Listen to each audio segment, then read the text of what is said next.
Ողջույն ընկերներ, տեսնում եք սև օճառ, ուզում եմ ցույց տամ ձեզ, թե տնային տնտեսության մեջ իմ համար ինչ նշանակություն ունի այն, ասեմ, որ անփոխարինելի է,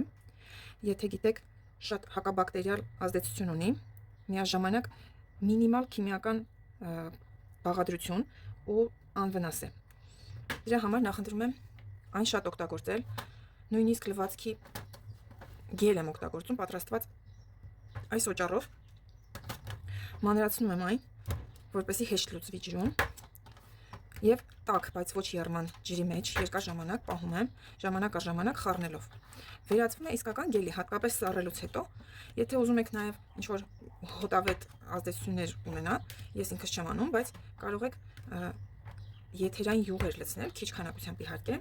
երբեմն սոդա են ավելացնում մեջը, հենց լվացքի համար նախատեսած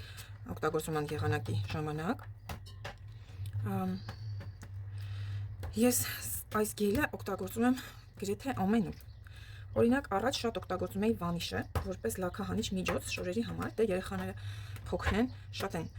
կեղտոտում եւ հաճախ դժվար հաղթահարելի լաքաներ են իրենց հագուստների վրա։ Օգտագործում էի վանիշ միջոցը եւ շատ գոհ էի, ասեմ, որ շատ տարբեր բաներ էի փորձել վանիշից առաջ եւ մնացել էի այն կարծիքին, որ վանիշը ամենաարդյունավետն է այդ հարցում։ Հիմա վանիշին հավասար այս միջոցն եմ օգտագործում։ Այն վանիշին ընդհանրապես չի զիջում ընկերներ։ Նույնիսկ ունի առավելություն, քանի որ ես շատ էի վանիշը օգտագործում։ Սա նաև ֆինանսապես է շատ ձեռնտու։ Ու ընդհանրապես չի համեմատվի իր առավելություններով։ Բացի ֆինանսականից ինքը նաև քիմիական չի։ Ես այն լցնում եմ այդ գելը մի քիչ ջրով բացում եմ, որ հեշտ պզա, լցնում եմ սփրեյերի պզիկների մեջ, մեր տնային տնտեսությունում օգտագործող, հիմա ցույց կտամ։ Այսպեսի դատարկ սփրեյ ձեռք եմ բերել խանութից, լցրել եմ մեջը, ջրով մի քիչ բացել եմ եւ լվացքը սկսելուց առաջ պզացնում եմ այդ լաքաներին, թողնում եմ մի փոքր մնան, անկեղծ ասած, նույնիսկ ես այն պահում եմ, քանի որ քիմիապես անվնաս է, հենց մահճակալի կողքը։ Երեխաները շորերը հանեցին, փոխելու պահնա, պահարանի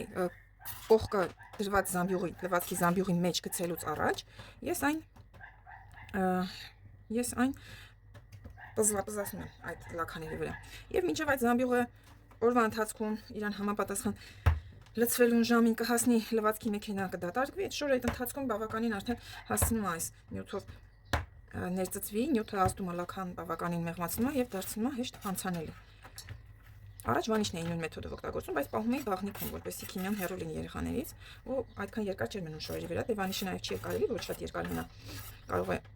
ավելի քննաբար թափել այդ հագուստը։ Իսկ սա բոլոր առումներով շատ լավ փոխարինիչ է, միջոց է։ Այժմ ավելացնելու եմ ջուր եւ լցնեմ եւ տեղադրեմ գազօջախին, չեմ թողնելու եռա, ուղղակի շատ տաքանալու է։ Ու ժամանակ առ ժամանակ խառնեմ, մինչեւ կլուծվի ամբողջությամբ։ Ջուրը լցնում ենք մինչեւ վերջ ու ասեմ, որ մոտավորապես 2 լիտր ջրին, մոտ 50-50-ից 100 գրամ օճառ, մոտ 2 լիտր ջրին։ Այսպես գազօջախին կծվի, բայց չի եռա, կտաքանա, կլուծվի, ընթացքում կգնամ կամ կհարեմ։ Ու այս պարան բաղնիքում էլ հենց պահում եմ ու շատ հարմար է այս մասը հենց լվացքի հեղուկի հատվածում լցնում եմ կորալով։ Ավելացնում եմ սոդա 2 թեյի գդալ եւ ամբողջությամբ լուծվելուց հետո, օճառը լուծվելուց հետո սպասում եմ, գոլանում եմ,